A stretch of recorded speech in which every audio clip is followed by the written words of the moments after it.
वालेकुम my viewers, क्या हाल चाल है आप सबके। उम्मीद करती हूँ आप सब खैरियत से होंगे। तो जी, रमज़ान जाने वाला है और ईद आ रही है। तो मीठी ईद हो और इसमें शीर खुरमा ना बने, ऐसा तो हो ही नहीं सकता। तो आज मैं बनाने जा रही हूँ शीर खुरमा। तो चलें जी, शुरू करते हैं। लेकिन इसके शुरू करने से पहले आप मेरे वीडियो को लाइक और चैनल को सब्सक्राइब ज़रूर कर लीजिएगा और बेल का आइकन दबाना ना भूलिएगा। बिस्मिल्लाहिर्रहमानिर्रहीम। जी, मैंने 1.5 किलो दूध लिया था।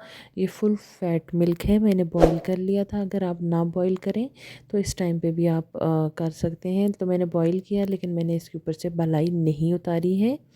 फिर जी, मैंने इसमें 3 से 4 इलायचियाँ ऐड की हैं, half cup milk powder add किया और चीनी जो है वो आप हस्ब ज़रूरत ऐड करेंगे।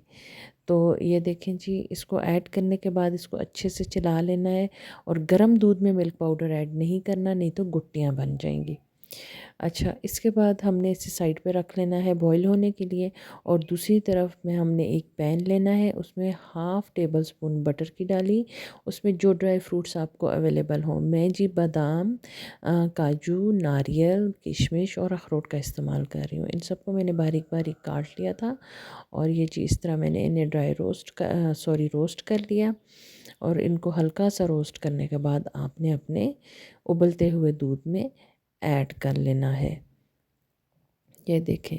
अच्छा, इसको ऐड करने के बाद आपने दोबारा उसी पैन में हाफ़ टेबल स्पून मज़ीद बटर लेना है और इसमें ये जी बिल्कुल बारीक वाली जो सवैयाँ होती हैं, इनको बिल्कुल बारीक करके आपने दोबारा से उनको हल्का सा रोस्ट करना है। और मैंने जी ये 1/3 जो है वो पैकेट तकरीबन जो बाज़ार वाला शीर खुरमा होता है उसका लिया था।